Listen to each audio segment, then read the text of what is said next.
Witam serdecznie w kolejnym odcinku z serii remontu silnika Sokół 1000. Dzisiaj będzie na filmie będą cylindry. Zobaczycie, co tam z tymi moimi cylindrami się dzieje.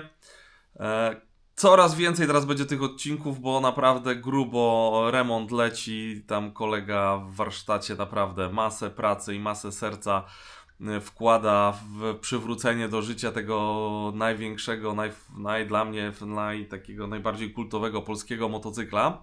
Jestem za to wdzięczny, że udało mi się trafić naprawdę taki rewelacyjny warsztat i kogoś, kto oprócz tego, że zna się na rzeczy, to jeszcze potrafi przekazać to, no bo jakby wcześniej, nawet piszecie mi to w komentarzach, że wcześniej takich materiałów na naszym YouTubie nie było, więc cieszę się, że jakaś tam luka zostanie zapełniona. Lecimy z odcinkiem i na końcu jeszcze sobie pogadamy i zobaczycie, co tu się dzieje, bo w stodole po prostu cały czas coś się kręci.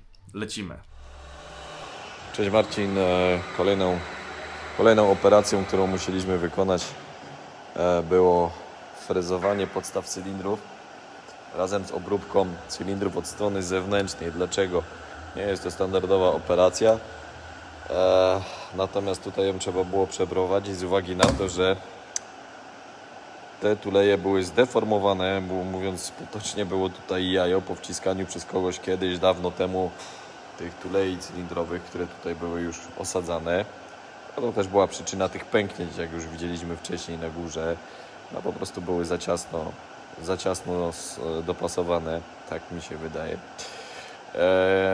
I ta podstawa cylindra w jednym, jak i w drugim przypadku była zdeformowana, więc my na tyle, żeby to zrównać, musieliśmy to ofrezować. Tuleja była rozepchana tak jakby w tą stronę.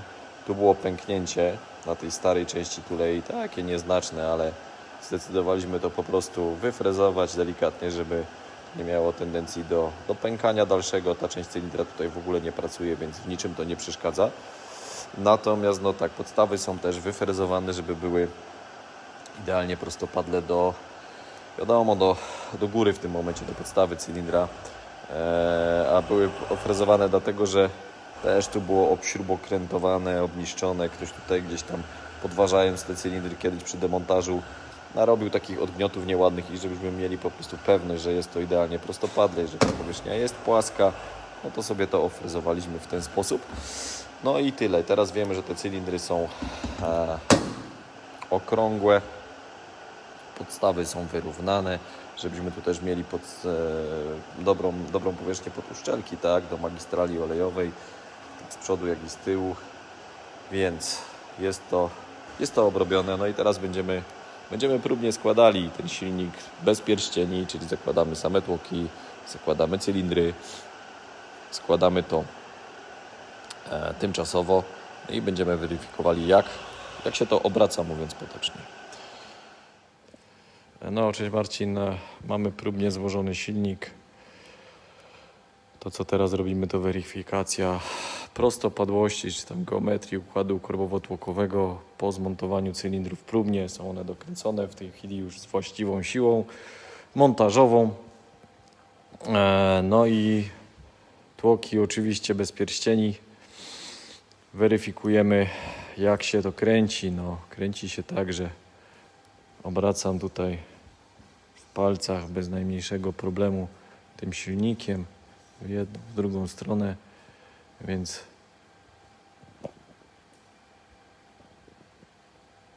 tłoki opadają samoczynnie, więc nie ma mowy o tym, żeby gdzieś coś prężyło na którąś ze ścianek.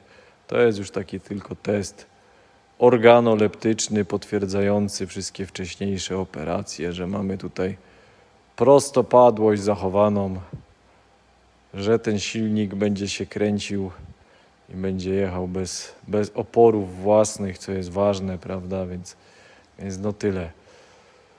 To jest próbny montaż. Będziemy to wszystko oczywiście rozbierać. Jeszcze musimy wykonać obróbkę gniazd zaworowych, prowadnic do nowych zaworów oczywiście.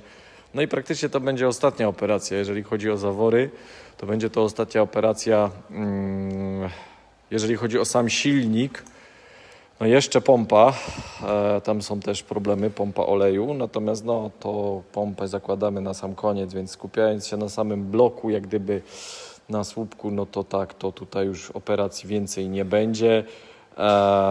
Mamy już, jak widziałeś wcześniej, na wszystkich odcinkach wykonane tutaj wszystkie operacje związane z rozrządem, więc no to jest już też temat zamknięty. Wszystkie śruby, wszystkie nakrętki, mamy też teraz powkręcane śruby głowic w celu już weryfikacji tego, czy te gwinty będą sprawne, czy któraś nie wykazuje zbyt dużego luzu i tak dalej, więc tu jest ok.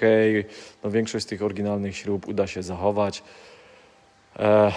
No i tak, także to jest jakby ostatni element układanki.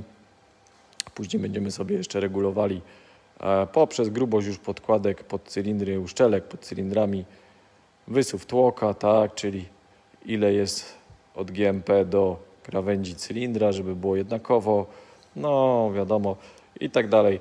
Natomiast to, co nas interesuje najbardziej, co jest dla nas najważniejsze, to, że mamy perfekcyjną geometrię tego silnika, więc no powinno to sobie jeździć. Pozdrawiam.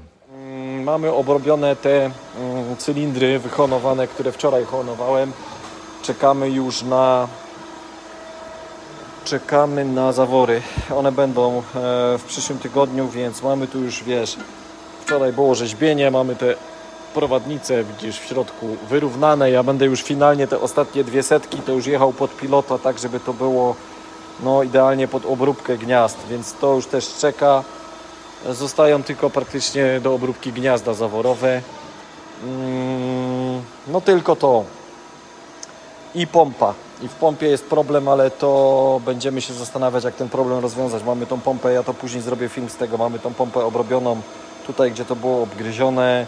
Nie za bardzo, ale tyle, żeby to w ogóle mogło być szczelne, bo to był dramat.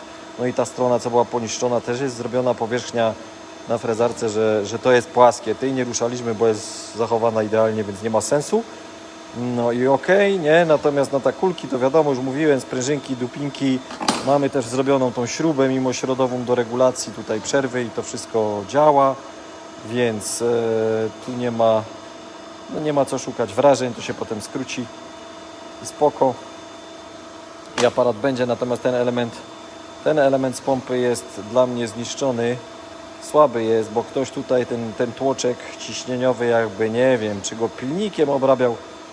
Staram się to wyostrzyć, ale on jest luźny w ogóle i jakiś krzywy. Coś tu się działo, ktoś tu rzeźbił i chcemy zrobić taki element cały nowy, ale to nie jest prosta operacja. No po prostu w nadwymiarze, żeby on był ciaśniej już w tym korpusie. No bo o ile sekcja powrotna jest ok, to tłocząca jest licha i ta pompa jest no słabiuteńka. Więc to chcemy zrobić, ale to będą osobno filmy o tym. Dzisiaj praktycznie ja mógłbym się zabierać już za montaż skrzyni. Dobrze, no mamy ponownie zdjęte cylindry po naszych przymiarkach. No i teraz będziemy zajmowali się honowaniem prowadnic zaworowych.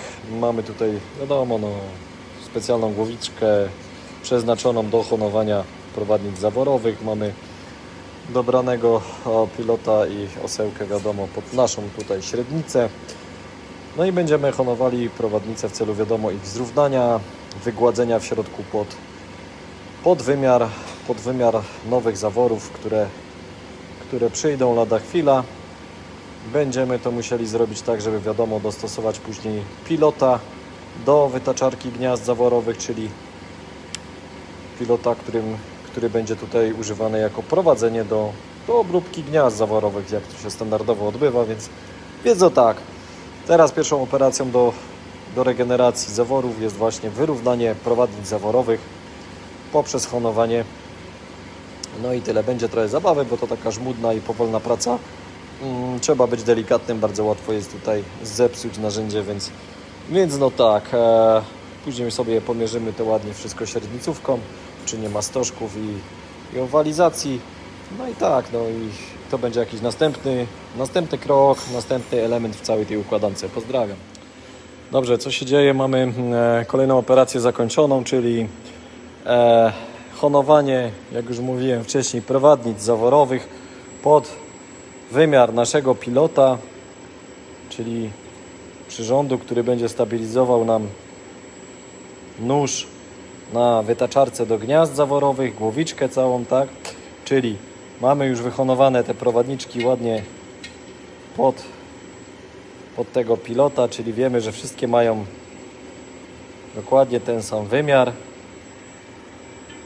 Pilot został wyszlifowany na taką wartość, jaką chcemy mieć, luz zaworowy plus setka, wiadomo, setka to jest ten luz, który teraz tutaj możemy widzieć, że na oleju to sobie tak opada pod własnym ciężarem. No i tyle, więc to jest przygotowane, kolejna operacja jest skończona. Będziemy zabierali się za wytaczanie gniazd zaworowych, bo jak widać są tutaj znaczne wrzery. Część jest to erozja po prostu z wyeksploatowania, ale w głównej mierze jest to korozja po prostu, korozja ze stania. Bardziej temu silnikowi dokuczyło gdzieś stanie niż eksploatacja. Także musimy ładnie zregenerować gniazda zaworowe pod nasze nowe zawory, po to, żebyśmy, wiadomo, mieli ten układ szczelny, a żeby tutaj była odpowiednia kompresja, wiadomo, no i jakieś parametry jezdne tego silnika. Także tyle. Zbliżamy się małymi krokami do końca obróbki. No, także do przodu. Powiem wam, że już ja mam materiału na kilka kolejnych odcinków, także teraz mam nadzieję, że nie będziecie obrażeni i że dzieje się po prostu, że dużo będzie tego materiału z Sokołem leciało. Dziękuję też za odzew pozytywny, bo jak daję jakąś informację, właśnie nie wiem, to jak dałem o tej skórze na siedzenie, że szukam starej skóry, no to bardzo dużo osób się do mnie odezwało.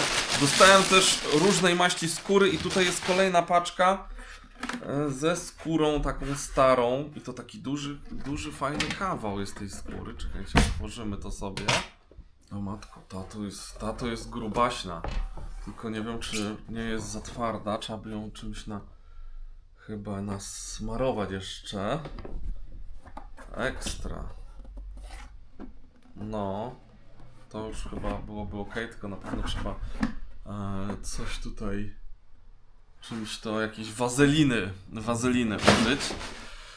Słuchajcie, teraz wam pokażę materiał, bo wczoraj ktoś do mnie zadzwonił, jeden z widzów.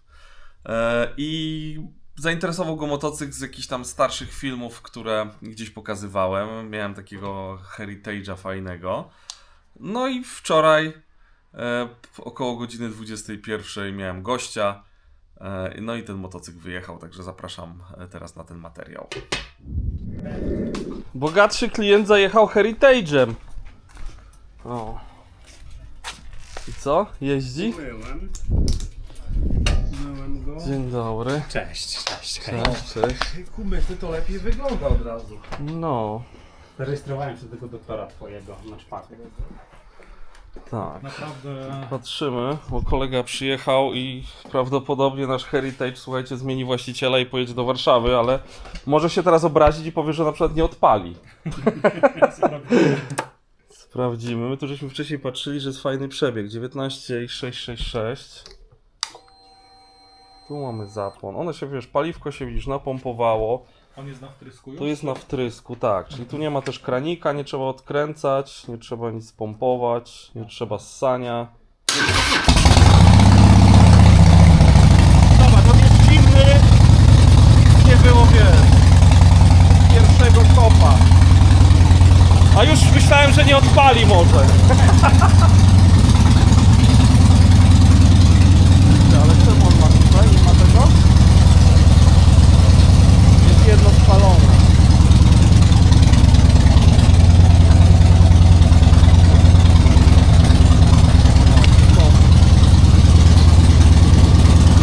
Światła. Pali żarówka. Czemu? A, tak się spaliła, no.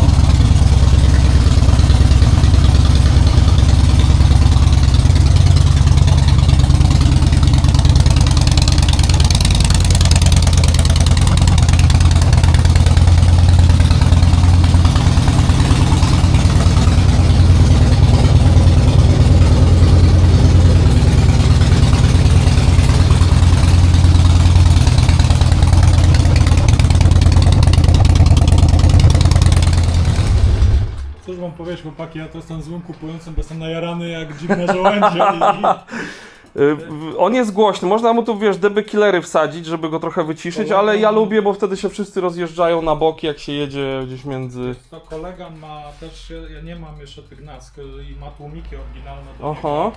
I mówisz, że może mi oddać po prostu za darmo, bo on Aha. jakieś tam założył sobie takie aftermarketowe. Aha, no tak, I no to mówi, widzisz. żeby nie mieć pustych, to normalne mi by oddał No. swoje, One które... nie są puste, one coś tam trochę tłumią, bo to nie jest goły wydech całkowicie. No, coś tam jest, halo? Jakby był pusty, to by była masakra całkowita, ale głośno.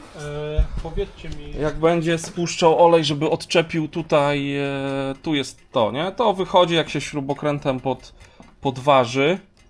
Ta rurka wypada i dajesz tutaj gdzieś do jakiejś bańki i jeszcze kręcisz tam chyba z 4 razy czy z 5, tak żeby wyleciał olej.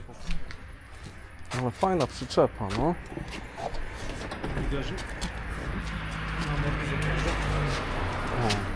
Fajnie jest... Nie no, rewelacja. To pierwszy Harley, który tu wyjedzie jak król. Nie, Lucjan? Lucjan? Lucjan uciekł. Zgadzasz się na sprzedaż Harley'a? Czy nie bardzo? Jak złoto. Tylko nic tu nie widać, ale jest pięknie. Czekaj, ja pójdę I teraz pasami, no tutaj jest z przodu go Ja złapać. patrzę mam, wiesz? No, to go złapać z I wiesz, przodu to 2 można razy. przepiąć, też jakoś do góry wyjmuje to w razie czego, gdybyśmy potrzebowali się przesunąć. Aha, no ale nie, tam widziałem, że z boku to przód złapiemy i tutaj tył. Daję i pasy, dobra? jest super. Ale I wiesz, gitarra. zwykła przyczepka kosztowała 65 zł, ta No. kosztowała 130. No to No No, tak, wiesz. no. umówmy się, jakby to było 600 zł i 1300, Tak. było się zastanawiać, a przy takim czymś, czy będzie Nie, no padało, pewnie, czy coś, no, wiesz, super. to... Super, świetny. No i wygodny najazd, bo to my jak mieliśmy na przykład, mamy tam cross czy coś, no to taką przyczepkę z najazdami, to potem jest ciężko się... No tak. Zapakowany sprawnie. Szyba jeszcze. Zobacz jak się przyjaśniło. O, i szybę dodamy koledze. Mogliśmy ją sprzedać na czarnym rynku. O, z 1,5 tysiaka.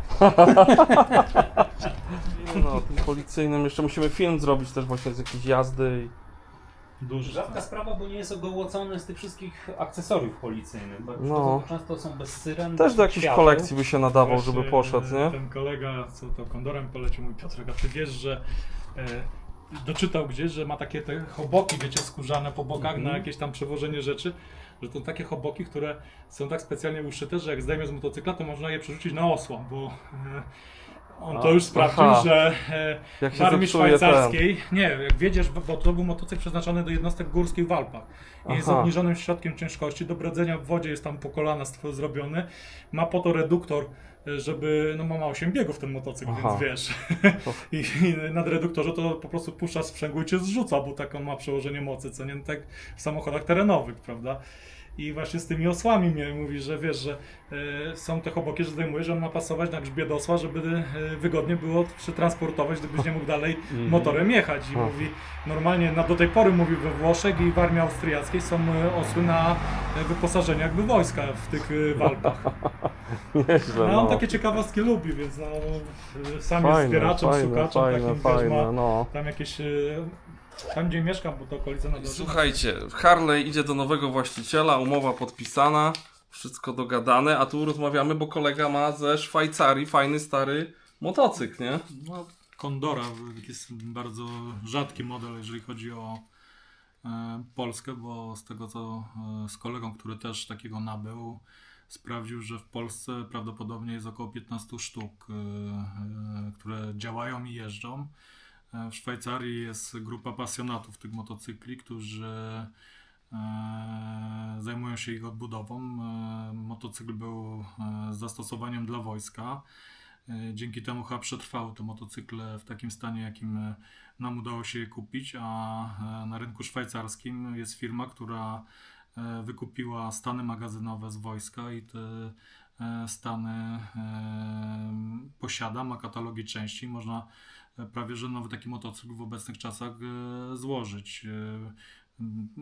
Jakby poprzedni właściciel, który zajmuje się handlem motocyklami, pokazywał nam, jeszcze drugi egzemplarz, który w ogóle został wyprodukowany tylko w 800 sztukach na cały świat, czy tam na Szwajcarię i to jest silnik w układzie V. Taki motocykl jest z 1947 roku, jeszcze jest do kupienia, działający, jeżdżący. Wszystko zrobione przez Szwajcarów, a w ogóle przygoda Condora jest taka szersza, bo w ogóle zaczynała się od rowerów produkcja, a później jeszcze przez lata była krótka współpraca na przykład z Maserati i też są niektóre modele tych motocyklów wyposażone w silniki z Maserati. Ta współpraca z Włochami mi się do końca nie układała, ale z takich też bardzo sympatycznych rzeczy, Marcin zresztą widział zdjęcia, to No ja wam pokażę tutaj gdzieś te zdjęcia i filmik może, bo też dostałem wcześniej. Motocykl ma normalne jakby zamocowania dla karabinów, do tam do mocowania mapników, linę do wspinaczki, bo był przewidziany dla jednostek wojska stacjonującego w Alpach i też jako taką rzadkością myślę, to jest to, że posiada reduktor zwiększający moc jak w samochodach terenowych i mamy tak naprawdę do dyspozycji 8 biegów. Posiada zbrojony, pancerny zbiornik paliwa z dwóch powodów, ponieważ jest to model do wojska. Drugim powodem jest to, że gdyby się przewrócić tym motocyklem gdzieś tam w górach, to też żeby nie uszkodzić zbiornika, tylko się nie przebił. No, grubość tego zbiornika, tak porównywaliśmy, to jest jakieś 4 mm blachy, więc z krótkiej broni na pewno nie uda się przestrzelić tego zbiornika. Ciekawe. Motor w ogóle był cały czas utrzymywany w stanie sprawności przez wojsko. Potem odkupił go, tak mamy z dokumentów wynika, Szwajcar. Podtrzymał go kilka lat i sprzedawał kilka sztuk, bo miał kilka kupionych z magazynu. Z dokumentami, z przeglądami, które wykonywał w tym motorze. Motor jak kupiłem, przyjechałem, od drugiego kopnięcia zapalił i jeździ, prawda? No, jeszcze w tej cenie, co mówiłeś, to już jest w ogóle. Tak. W cenie WS-ki z koszem.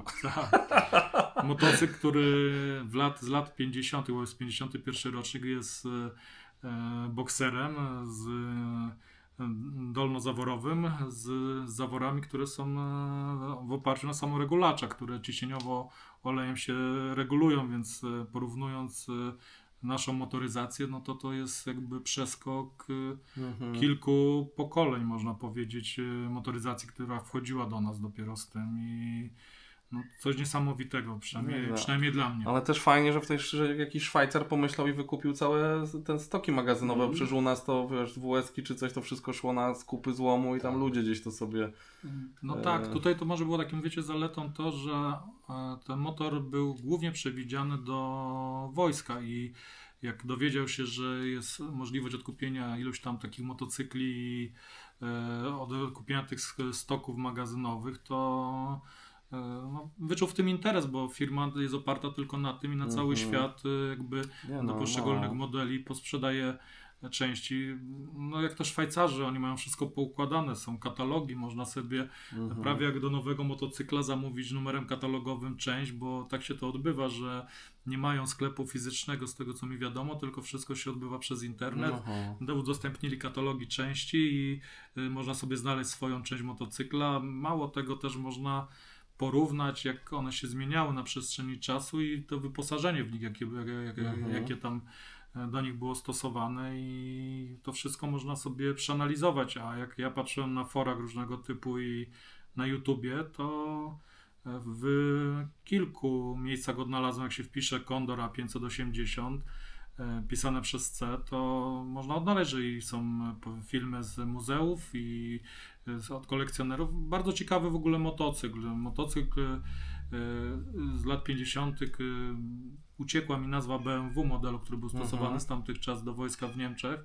Był 2 razy droższy w zakupie w Szwajcarii przez Szwajcarów niż właśnie takie BMW, które były... Czyli Condor był droższy? Dwukrotnie był droższy w tych czasów. 2700 sztuk wyprodukowali A580 dla wojska. No, super. super. Fajna historia, więc pokażę tutaj też ten motocykl, bo fajnie, że ktoś kupuje też właśnie w dobre ręce idzie Harley. Mam nadzieję. Pierwszy Harley i pierwszy większy motor. Jakby moja przygoda jeszcze się tam toczyła mam polski motocykl, bo WS-kę jak wszyscy w którymś czasie kupiłem.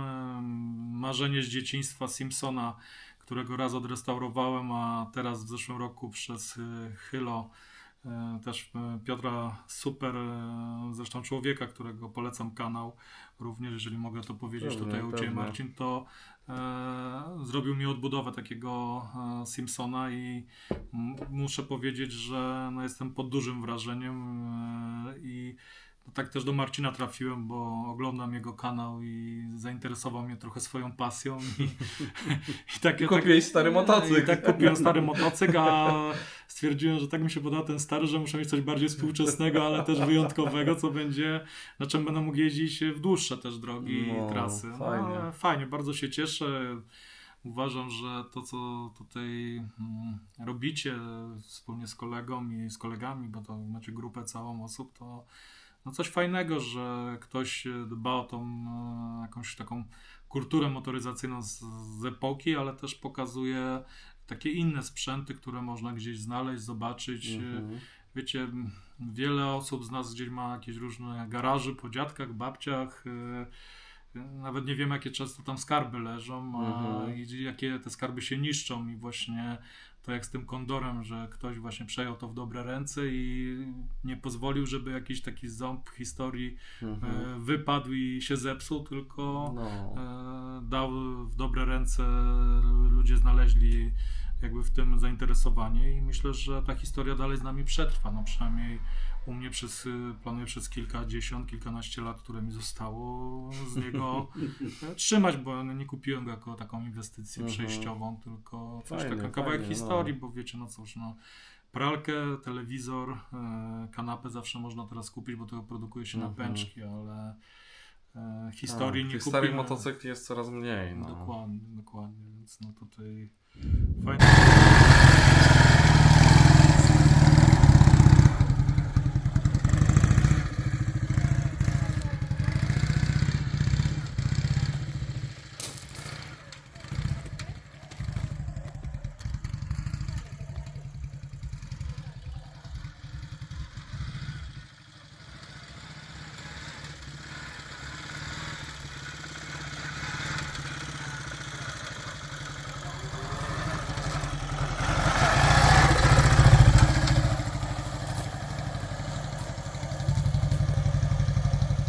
Pomożesz mi. Słuchajcie, pozdrawiamy jeszcze Tomka i Roberta, tak? Tak Twoich jest, kolegów. chłopaki, pozdrowienia z Wrocławia, tutaj od Marcina i No. ode mnie. Harley jedzie do Warszawy. Tak, będziemy go razem oglądać. No, do zobaczenia.